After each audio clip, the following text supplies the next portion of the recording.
Hello guys, welcome to my channel. Today we are going to see how to fix a taskbar not working or not showing on Windows 11. Let's fix it guys. You just need to press in keyboard Windows key and R key together.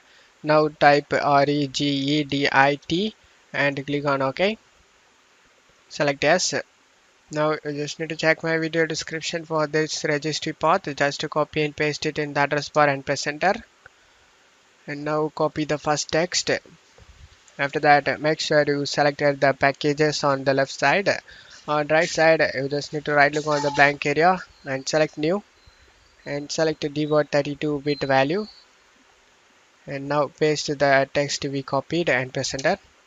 Double click on it and set this value data to 1 and click on OK.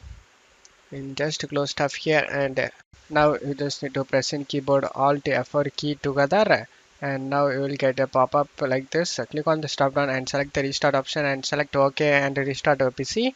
After restarting your PC, you can check if the problem solved or not. If the problem not solved, then you again go to this same file path and right click on the value we created. Before that, you just need to copy this second text. Just to copy the text. After that, right click on the value we created and select rename and paste this text and press enter.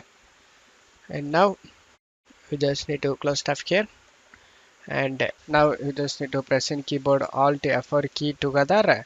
And now you will get a pop-up like this. Click on the stop down and select the restart option and select OK and restart your PC. After restarting your PC, you can check if the problem solved or not. I hope one of these methods fixed your problem. If the video helped you, don't forget to leave a like guys. You can also subscribe me and support me guys. Thank you.